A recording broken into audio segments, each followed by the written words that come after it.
Father, we come again, thanking you, Lord, for all your blessings, all your mercies. As we come representing the citizens of this city, we ask, Lord, that you would direct us in all of our deliberations. May all that we do here be decent and in order. We ask our blessings upon our mayor and all our council members and all those partakers serving this city in their official capacities. We thank you. We bless you. It is in thy name that we pray. Amen.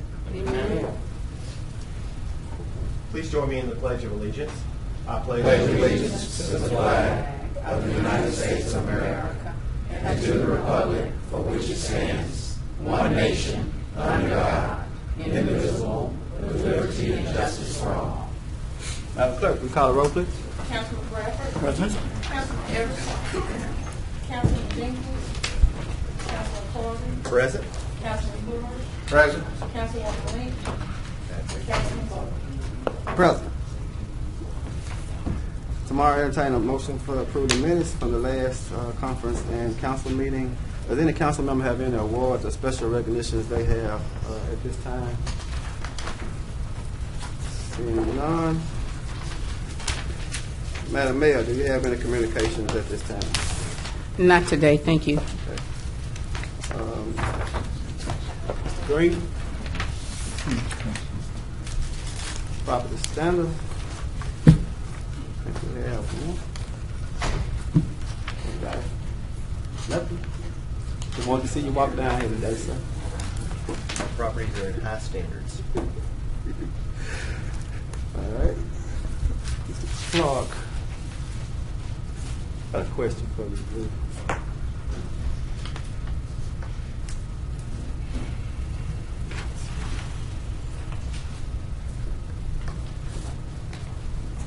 Yes, sir. On the situation down on Roosevelt that we spoke about before, where are we right now with that? And I looked up at the city attorney because we are trying to deal with that situation. We have very limited evidence. As I shared with you earlier, we tried to address the cars just parking on the grass around the house to get those cars ticketed and removed. Still, we have not had anything but one Craigslist listing of a car for sale to show that he is actually attempting to sell cars. And we did not feel that there was adequate evidence to file charges against him as a used car dealership. All right, we're in the process, I think, or you're in the notification process for the zoning issues, right? Right. We've been in constant contact and in meetings with the city attorneys, getting legal directions from them. This has just been one of those odd situations that, as you well know, that has been extremely difficult to do anything about. Okay. Good. Some of that we'll talk about in public safety and in property standards. Some of that property standard stuff may need to try to go to public safety, let the police officer deal with that. Okay. Thank you. Can they be cited for illegal parking? That's what they have. They've gotten some of the zoning violations for front yard, or excuse me, some of the citations for front yard parking, grass Yep. parking. And I think you have a that's been the limitation. police, Right. not us. That's been SPD. Right. We've attempted everything that the ordinance has to address the situation. We've had cooperation from every department. All right. Okay, thank you. Let me understand you right. You say you tried every measure that you have within your ordinance, Yes, sir. and we can't address it and get it resolved. We have found nothing that he's really violating. I don't know if you're familiar with the site or not, but he has cars. He has collectible cars or antique cars and some up-to-date cars. None of the cars have for sale signs on them. None of the cars have anything that indicates that they are for sale. He's just an individual that has approximately 15 cars in his yard on a corner city lot, which makes it look extremely bad. And I mean, image is floating around, so that's not the issue. My issue is that we have a parking in the yard ordinance. Is all these cars parked on the surface? There are some cars parked on the concrete surface and some cars parked on grass in the rear of the house. That's not something that the Metropolitan Planning Commission enforces, but we have made that information, made the Shreveport Police aware of that information. So, Mr. Attorney, what's your position on violations not being followed up? Well, once the violations are written and it's turned over to our Office of Prosecution, if there is evidence to support us moving forward to trial, of course we will do that. I know that we've been in communication with MPC and zoning, as well as with SPD, to see if there are any available citations to issue for this individual. We can't. There are times and instances where it's uncomfortable for the neighborhood, but we cannot violate due process rules or anything like that. So we're trying to make sure that we dot all of our I's and cross our T's before we go to a trial on this, because we don't want to try him and ultimately get a not guilty verdict I either. understand, but you may or may not know, but I think you are aware that there was a sweep through the parts of my district where they was writing citations for people parking in the yards, but without being on a surface. And there's a violation. There's front yard parking. Yeah. And there's a difference between that and parking in the rear of your home. It's fenced. As I appreciated, this individual was smart enough to put his cars in the front on the pavement in compliance with the rules and regulations of the city, the laws of the city. Absent an effort to just focus solely on him, we want to make sure that anybody who's in violation of laws are brought into compliance. So we're still working with them from a zoning standpoint, as well as from an SPD enforcement standpoint. But you also, the individual is smart enough not to put price tags on his cars. He's smart enough not to sell them in excess of the amount required for a dealer. So we are trying to alleviate that issue for that neighborhood, but we also have to be respectful of his rights and his, and our obligations as a public entity to respect those rights and adhere to what the Constitution provides in the way of enforcement. And I have to take all those calls from Councilman Bowman, Councilman Bradford, and he is not very happy that we're not doing anything to address that. But like Attorney Bradford is saying to you, we've been to court with this case before, and it was kicked out of court and the judge advised us not to come back unless we had strong evidence because we were bordering on harassment, in which the gentleman accused us of doing. Right.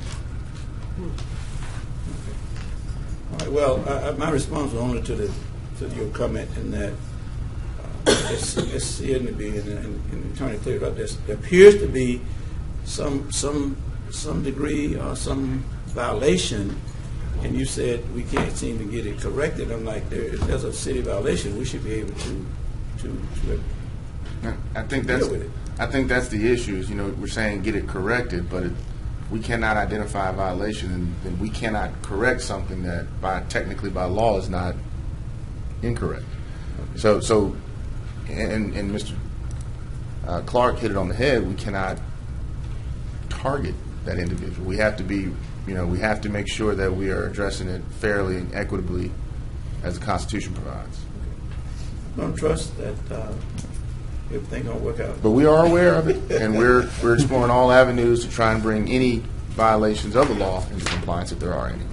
Because like I say, it's buzzing. There's a lot of. See, when things like this happen, and not only this case, but a lot of things happen, the public don't understand the measures or the chain of responsibility, or that there has to be a very concrete, sound reason to respond to something. They think that everything that happens is a government responsibility to deal with. And even this, they blaming everybody, the mayor, the council people, the council, for the MPC, but they don't understand what you just said. They don't know how we can communicate that to them. But thank you very much for your comments, and yours as well. Thank you. So then, to move, like property standards has to, and if I'm not, correct me if I'm wrong, it's a 10-day process that they have. If you come by and the car is on flat or it looks as if it's not operable, is it 10 days? You finished with me? Yes.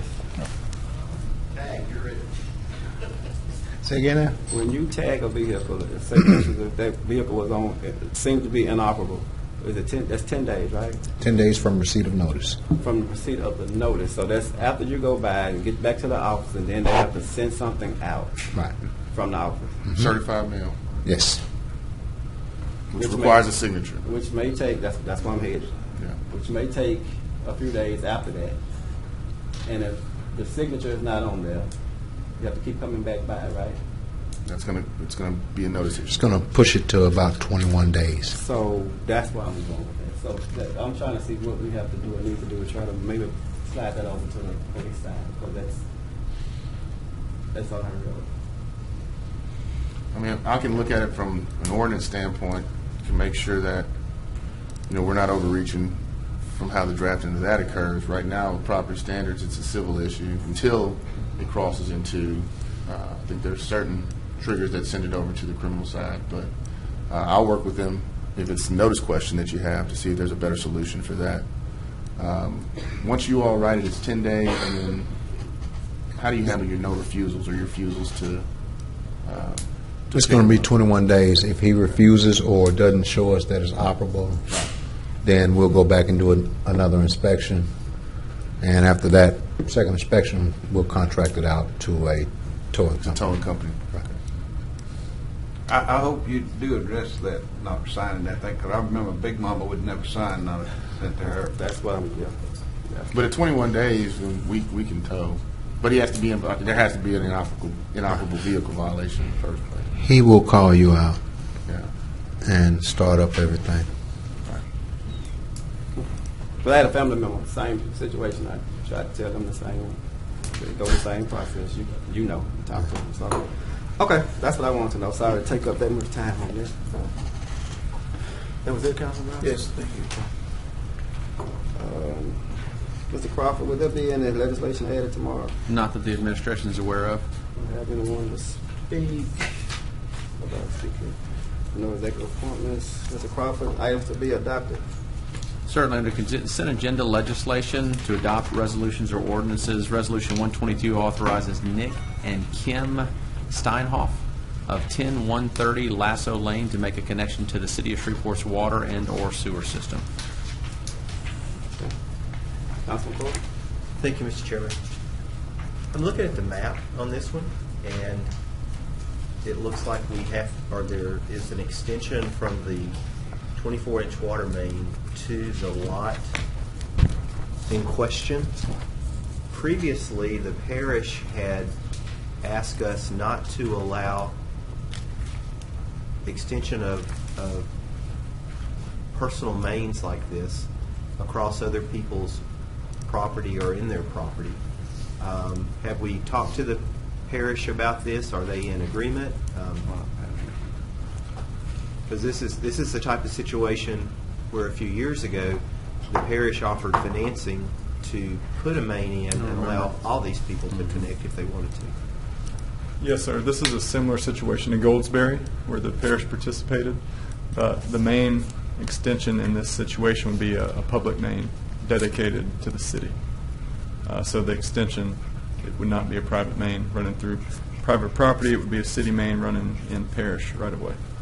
So we'll run a dead-end main, or they will run a dead-end main, build it to our specifications, and we'll accept dedication of it. Yes, sir.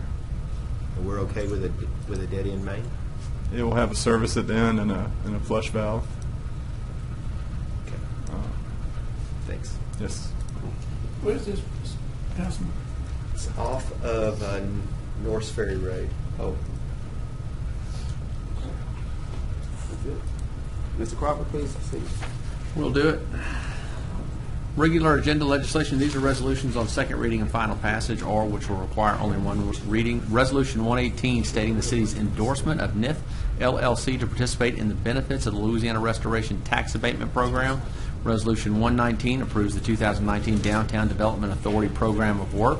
Resolution 120 accepts a donation from Downtown Shreveport Unlimited. These are for repairs at Festival Plaza. And Resolution 123 authorizes the acceptance of a donation of a signature boulder for the City of Shreveport from the, I can never get this right, Asiana Foundation to be placed at the location of the Asiana Asian Gardens of Shreveport, Louisiana, and to instruct the City Attorney's Office to prepare all required ordinances and documents necessary to institute and the procedures for the formal renaming of the area to be known as the Asian Gardens of Shreveport. Resolution 124 authorizes and provides for granting a waiver for the Food Bank of Northwest Louisiana for all city permits and inspection fees associated with renovating and constructing for a new warehouse and new distribution center. Resolution 127 amends Resolution Number 7 of 2018 to extend the expiration date prescribed in Section 16.3G of the Unified Development Code for the approval of the special use permit in zoning case number C-102-17 for the property at 327 Kings Highway. Okay. Mr. Chairman. Councilman Bell? Yeah, I just want to speak on 127, and we're familiar with this case. This resolution dating back when Lakeshore Liquor, Bonnie Woods, applied for a special exception to move, put a location at Kings Highway, and council took it up, and in the tie vote, the vote was tied to go with the special provisions, and because of the tie vote, the City Attorney's Office directed that the original motion fail without the special exceptions, and that the residents of that area took legal action against us. We extended him because there was a stipulation that I think 180 days from the date of the action that Mr. Wood had to move forward with some degree of modification to move forward with opening that location without certain liquor sales. We extended him some time because of the lawsuit. The lawsuit is about to expire. I mean, the extension we granted is about to expire. The lawsuit have not come up. So I think it's only the right thing to do is to extend him again the opportunity to wait and see how the court rules, and regardless of how the court rules, we have done our due diligence. But I think to extend him additional time to see what the court is going to decide would be unfair. So I'm asking tomorrow that we support this resolution, that we will extend time for the courts to decide on this matter. I spoke with him. City Attorney, I think he spoke with you as well. Just not about this, but just in general about the matter. I don't think he was represented by counsel at the time. Okay, thank you. So that's my request, is that we will deal with this tomorrow in a way that will at least let the courts make a determination on this case. Thank you, Mr. Chairman. Did he speak, how much time are you looking at this extended to? Well, I mean, I spoke with the clerk on this matter, and you know, I think the hearing is actually set later this week, and I'll find out for sure. And after that, we could determine. But at this time, I'm thinking that we need to extend him another 180 days. When is the actual deadline? November the 28th. I would just ask that we postpone this, since the two councilmen, who's the one that this area is in and the other that's adjacent to it, that were pretty heavily involved, until they can be at a meeting and be involved in the conversation. Or they won't be here tomorrow? I don't know for sure. I think Councilman Jenkins will. I'm not sure about Councilman Everson. I don't think that Councilman Everson will be here. I think he's out of I think he's out of the country. Out of the country. Oh. Well, I think I mean, whatever is reasonable. Again, I just don't want to be unfair to this gentleman. If postponing it is an option, then certainly we can look at that option. It's, the hearing is next Monday. Not next, on the 29th. Next Monday. Yes, sir. Okay. So postponing it may be wise. But if the hearing goes in the city's favor, they still don't have a trial date set. Correct. Say it again, Mr. Thompson. If the hearing goes in the city's favor on Monday, they still don't have a trial date set. So that's so what's the Are they what's asking the for summary issue at the judgment? hearing? They wouldn't even have a Actually, trial. the hearing is, To determine whether or not there should be a direct. right, it's a summary hearing, basically, to determine whether or not the action was action on what the council did, the 4-4 vote, whether that constituted action under the EDC, or whether it was not action, and whether or not there should be a remand to have the council take action on the matter. So I think postponing it to the next meeting would allow us some guidance between now and what the court will do. And it still places him, since it's a one reader, places him well within the time frame to get an extension if necessary, if there's still matters pending before the court. Potentially, this could be resolved on Monday.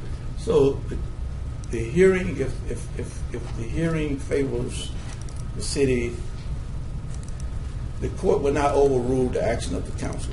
Correct. They will just remand it back to the No. If it's favorable to the city, that's it. That's it. Yeah. But there's no trial. There will not be a need It's a for summary trial. The judgment court from the rules that judge. there was action taken. What's before the court now is determine whether or not action was taken by the council. If that is the case, then I guess there is a potential that there would need to be additional proceedings if the court doesn't rule that it wasn't arbitrary or capricious at that time. So there is the potential that there will be a later hearing date under either scenario. So with all of these different scenarios, I think postponement may be the prudent thing to do. Mr. Chair? Done before. Council- 13th meeting. Councilman Fleury? What if it's a 3-3 vote again? Does the extension move forward? Does it stop? The MPC's ruling is upheld. It depends on what the court rules as action. Yeah. Right. That's the main issue that we're trying to decide. Is a tie vote under Robert's Rules of Order no action, or is it action by the court but a failed motion? I mean, action by the council but a failed motion, i.e. the UDC requires that certain action be taken within a certain time period. And if the court says that a tie vote effectually equates to no action, then that's one set of issues versus whether the court says, yes, you took action, but the motion failed, as defined in the UDC.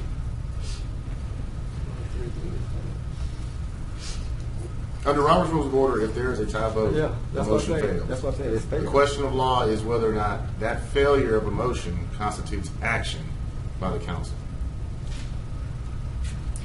Well, I mean, but either way, either it would prevail or it would come back to the council. Yes. Potentially. Okay. All right. Thank you. All right. On 124, I saw a familiar face out in the audience, and I didn't know if she wanted to speak on this for a second. All right.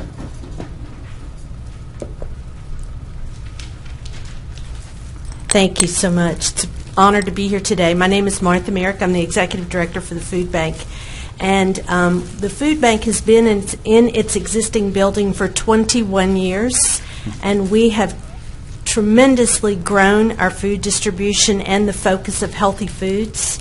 So in 2016, we embarked on a capital campaign to move to a new facility in the 350 block of Mount Zion Road in Shreveport, and we are requesting your consideration to waive our permit fee.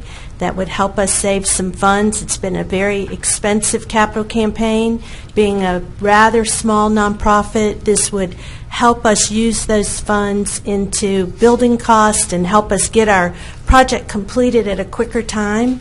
And so our request is to waive the permitting fees, construction, and throughout the process to help us see our dream come true and to get healthier foods, the new project will expand our refrigeration 7 times what we have right now so that we can really increase our refrigerated and frozen healthy foods to the community. What's the timeline, Ms. Mary, for moving? So right now, our goal is to go to start to bid with the general contractor first quarter of next year, and our goal is to be finished by the mid of 2020. Good. It only takes money. Well, we certainly appreciate Thank you. your work over the years. We Thank think it's such an asset to the poor, to those that are in need, and I'm sure we will give your request the highest consideration. Thank you. I'm very And the honored. building you're moving out of will just be, Eventually, we will sell the building that on Texas. Actually, we have 2 buildings. That's another one of our problems. It's making our food distribution a little tricky. We have our building on Texas Avenue and one on Hollywood, so we're in 2 buildings. So ultimately, we'll get into 1 building. The last part of our project is to sell those 2 buildings. okay, I got it now. I knew it was 2. I just Yeah, didn't know which. it's Okay. 2. And we don't need 3. Okay, thank Very you. good. Thank you. All right. That's it. Mr. Crawford, can we continue with introductions? Certainly, Mr. Chairman. Introduction of resolutions not to be adopted prior to November the 13th, 2018. 125 authorizes a cooperative endeavor agreement between the City of Shreveport, Louisiana, and the Louisiana Department of Veteran Affairs, LDVA, relative to the maintenance and operations of veteran services offices established by LDVA pursuant to Louisiana Revised Statute 29-260 through 262, as amended and reenacted. Resolution 126 authorizes the mayor to execute an agreement between the City of Shreveport and Carr, Riggs, and Ingram, LLC for the purposes of an external audit for the city for fiscal year January the 1st, 2018 through December 31st, 2018. Mr. Bradford, is that old or is that it's a new request? Councilman Bradford, I'm sorry? is that a new request or is that old to speak? Oh, it's old. Okay. Yeah. He just has he has a request in all the I time. just didn't know. It automatically renews. I'm sorry, I took a bite of my honey bun. Automatic renewal for it. Okay. Okay, Mr. Crawford, continue, please. Yes, sir, Mr. Chairman. Introduction of ordinances not to be adopted prior to November the 13th, 2018. Ordinance 110 is a zoning case C-59-18. This is an ordinance to amend the official zoning map of the City of Shreveport Unified Development Code by rezoning property located on the west side of Mansfield Road, approximately 790 feet north of Hollywood Avenue, Shreveport, Cattle Parish, Louisiana, from C2 Corridor Commercial District to I1 Light Industrial District.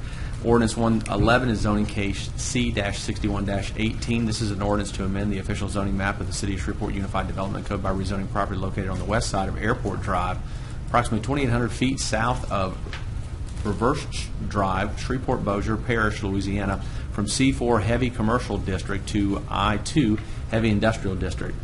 Ordinance 112 is zoning case number C-62-18.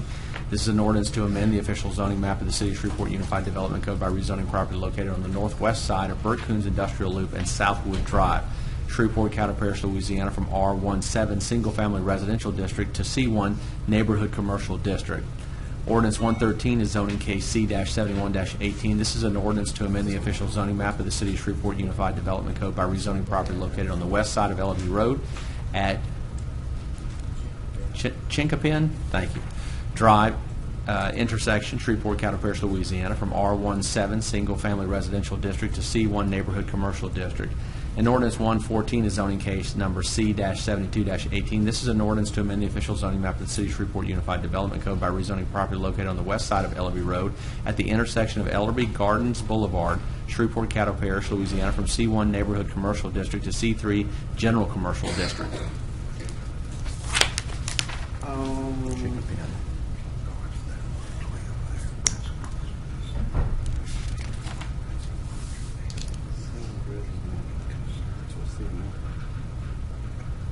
The reason of the zoning on 113.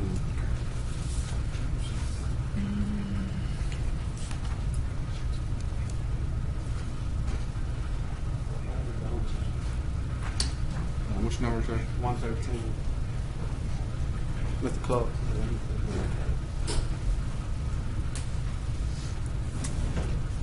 This is the one on Willoughby you're asking about?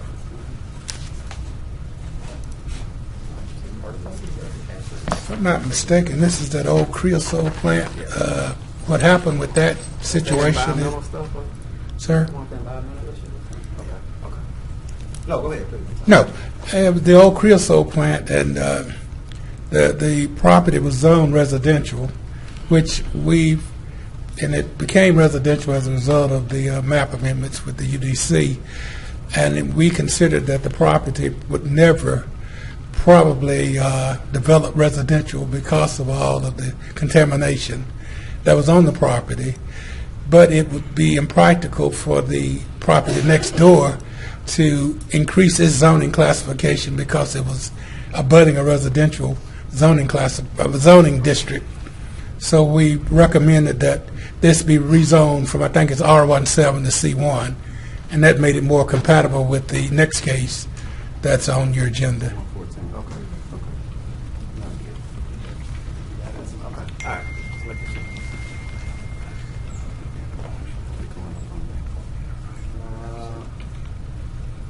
Okay. I think that's it. Mr. Crawford, we can proceed with reading the final passage. Ordinances on second reading and final passage. Ordinance number 79, notifying Union Pacific and other interested parties that the city engineer and director of public works through the office of the mayor are authorized to begin the process to reopen vehicular access to Lake Street from Commerce Street to Shreveport Discovery Center, including reopening vehicular access to crossover the Lake Street Railroad grade crossing as specified herein. Ordinance number 81, adding Article 6, needle exchange program to Chapter 50, miscellaneous offenses of the City of Shreveport, Louisiana Code of Ordinances relative to the authorization of a needle exchange program. Ordinance 82 amends the City of Shreveport, Louisiana 2018 capital improvements budget. Ordinance 83 is to correct the alley width referred to in Ordinance 137 of 2013 with regard to the Benson Court crossing and abandonment in TAL 2 Shreveport in Section 37, T18 North and R14 West. Ordinance 84 closes and abandons a portion of the alley in Block 1 of the W.R. Carter subdivision of TAL 5 Shreveport in Section 37, T18 North and R14 West. Ordinance 85 repeals and replaces Section 90 to 304 and revised Sections 102 through 128 of the City of Shreveport, Louisiana Code of Ordinances relative to revising and updating terminology that previously referred to the downtown transit terminal. Ordinance 86 amends the 2018 Community Development Special Revenue Fund budget. Ordinance 87 amends various articles and sections of the City of Shreveport, Louisiana Unified Development Code. And Ordinance 88 is a zoning case C-52-18. This ordinance is to amend the official zoning map of the City of Shreveport Unified Development Code by rezoning property located on the northwest corner of East Kings Highway and Burt Coons Industrial Loop Expressway, Shreveport, Cattle Parish, Louisiana, from R.A. Rural Agricultural District to C4 Heavy Commercial District.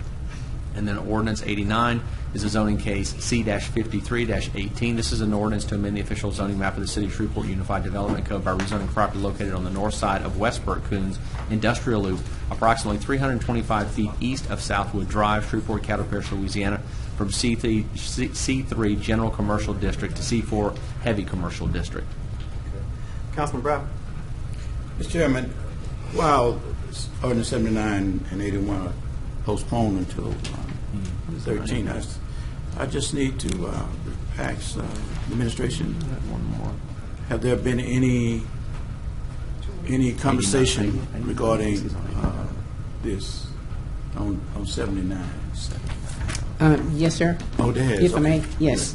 And I'm going to ask Mr. Furlong if he will come up. We actually did a conference call with UP last week, Union Pacific, and we got long story.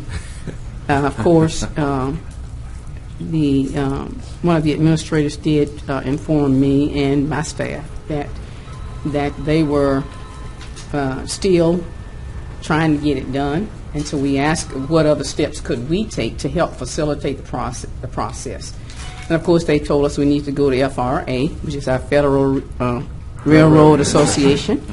And so we've been in contact with them already. It took us one day to do that. And I think Ms. Furlong had conversation with Mr. Washington from FRA today. So why don't you share what you've found with Mr. Washington? Yes, ma'am.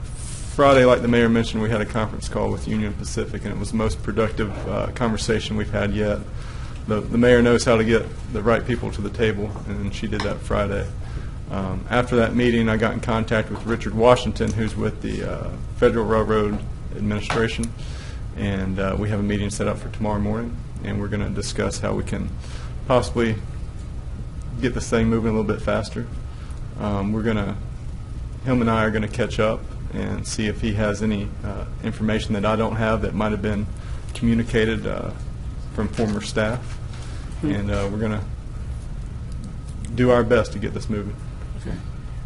Let me ask this way: the conversation that's been taking place with Union Pacific as well as with the FRA people, is the satisfaction of the Holiday Inn is a part of the equation, and that is that railroad that crossing would not reopen, where an interruption of their guests would be disturbed. That's correct. The project we're moving to proceed with and to finish, the Holiday Inn would be satisfied with, because the horn would no longer blow. Yes. And their proposal to assist with putting up the proper or the adequate apparatus is also a part of the discussion. That's right. And I've been in communication with the owners and managers of the Holiday Inn, and they're very interested in seeing this through and very willing to commit to doing what they need to do to see this through. And that's appealing and really taken into consideration by both parties, railroad parties. Yes. Okay. All right. Good. So so Mayor, thank you for, as Patrick said, getting the right people together to move things. Okay, thank you, sir. Yes, ma'am. Thanks. Mr. Chairman, I don't know whether your notes indicated, but this was postponed until November the 13th. And the next 81 was also postponed until the 13th. Right. Yeah. And so that was it. That's all you had. Yeah, For 81 too. Okay. I think Mr. Councilman Fleury had Patrick. to go back on for something from Mr. Could Furlong. I go back to 112 there? Patrick, could you come just a second, please?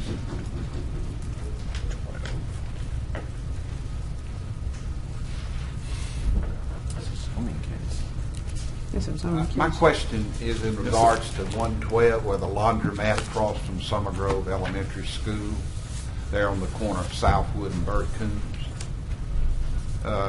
My question is, I have some concerns about laundromat across from the school. What would you suppose, just as a, I know you can't maybe give me a definite, but the Department of DOT, how will they, you think, respond to curb cuts on Burt Coombs? Because it's right at the corner there, and it's going from a R1 to a C1. They have a pretty systematic approach for curb cuts and for safety, especially at intersections. So this is something that they will have control over, and they get involved when it comes through MPC for the preliminary site plan. When that preliminary site plan comes in, it goes out to the DOTD also, and that's the time they make their comments. Okay. I wasn't aware of that. Could, and maybe this is an Allen question, before we change the zoning, or could we change the zoning relative, how do we get input from DOTD before we change the zoning, I guess is the question. Informally, we could solicit comments right now, if that's something. That may be helpful. That would answer your concern. Okay. This is just I'd have. I can reach out. I'll reach out to DOTD and I'll work with Alan, and we'll see what we can do. The citizens out there are concerned about it not being in Southwood Drive there. but Yes, sir. rather than Burton. Yes, sir. Okay. Thank you.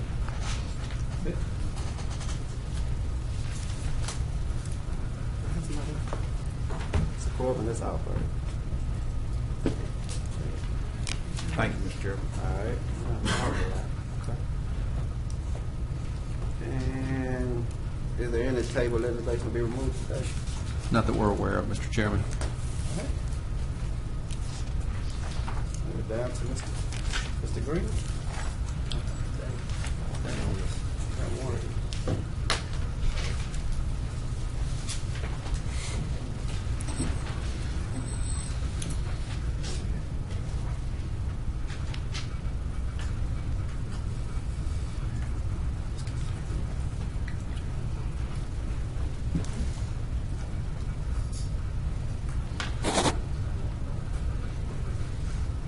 I think there's some technical difficulties today. You may have to just walk us through this case again. Okay. It's not a problem. 219 Columbia is the address of the property. And what has taken place, they've done I would say a major cleanup of the property. Can see it. You can put it up, huh? You can't put it up. No, it's not. We have somebody from technology. Mark is out this week. But the young lady's going to come up and take a look to see if there's something that we can do in terms of technology to get this up so that you can see it.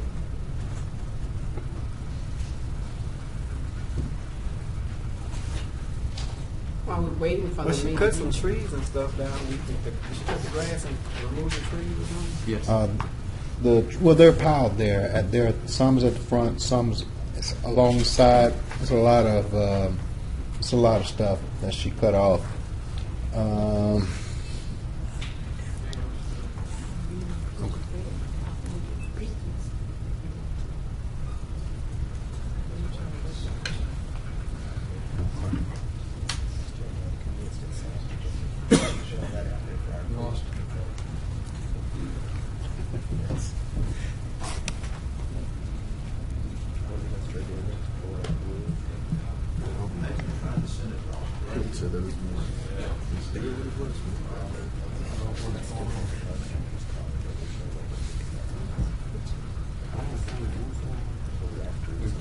Lost our talk, our feedback.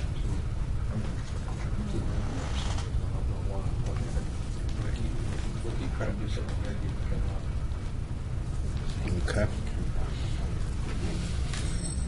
Okay, why don't you walk us through it? Basically, all of the trees along the front of the structure were cut away. Also, you can see where in the back there's a large section that she thinned out, and along the fence row on the east side of the structure, most of that has been pretty much cut away. There wasn't much on the west side, so some on the south side of the structure. So basically, she did a big cleanup to get it ready so that they can move around the structure. Councilman Corbin? If I remember right, when she was here 2 weeks ago, she told us that she had a contractor and was ready to move forward. Right. Has there been any change in that? Do we think there is a contractor and the contractor's in town and ready to go? Or Well, I mean, on the back of the structure, I see the ladders and whatnot that are there. So somebody's there. Do I believe she has one? I would say she has somebody, yes. and I see that some of the cleanup they've done, they've put that out on the street for our crews to pick up, it looks like. Right. Well, I can tell her about that because she did say that she had a chipper truck that was coming. That would be great. I know Councilman Everson is not here. This is in his district. Right. If you feel like there's movement going on, He does have the photos. okay. So. You know, I would certainly offer to postpone it and just get an update in 2 weeks, Okay. if you're good with that. Second. Well, let me ask this question, because that's not, I mean, the cutting and all that, that's fine. I think that's a good effort, but I think there was a stipulation that permits would have been pulled. They are. They are pulled. This is part of the stipulation. Which one? The cutting and cleaning around the Yeah, I property. understand, but I'm just saying, if you say you feel like some construction action is going to be taken, then I'm saying then that would mean that she pulled She did. the proper permit. That has been pulled. Yes. She pulled that before she came here to council. So I would support postponing. Is that a motion? Yes, there's a motion by Councilman Corbin and second by the chair. Okay. So postpone for 2 weeks. Is there any discussion? Number 12. Please vote. Motion carries with 4. 3 out.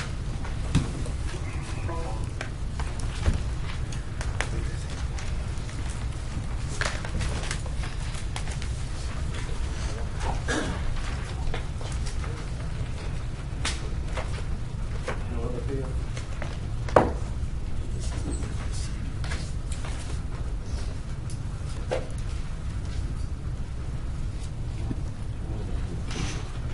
Any reports from any officers, boards, or committees?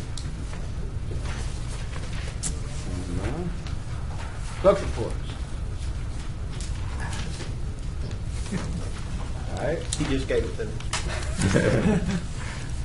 I'm about to say if there's nothing else, I didn't know if, I know we had got a sheet here that said to recall Councilman Corbin. I didn't know if John Sutter wanted to speak on it or not. Say what? But outside of that. Let me ask you this, Mr. Chairman. I found a comment. That was, Mayor, thank you, and we had the grand river cutting opening of the I-49.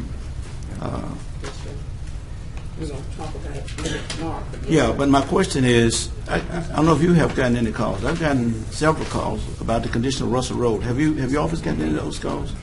And we've gotten, some comments previously, and, it's still closed because the construction was going on out there. Okay, it's open now. It is open now, but it just got open. Yeah, it just got open, but they're saying that the, I guess the state, whoever left the road in bad shape. Right. Who responsible would that be? We're looking at it right now, Oh, yeah. Councilman, to see whose responsibility it is and hold them accountable. The state needs to get in there and clean it up. Okay, so you got somebody looking at it. I don't need to see no pictures. Nope, we got it. We got a call today, as a matter of fact, and so Public Works is out there taking a look at it with engineering. We're already on it. We'll get you something this week and let you know what we got. I appreciate it. Absolutely. Thank you, Mr. Chairman. If you want to get a good view of downtown Shreveport, drive over the. You got a great view. You saw Just that? drive right off. Yeah, it's beautiful. At night, you can see the city lit up. Don't take your eyes off the road, though, while you do it. Keep your Don't eyes on the stop road in while middle you and do get ran over. All right. Well, if there's nothing else, this meeting is adjourned.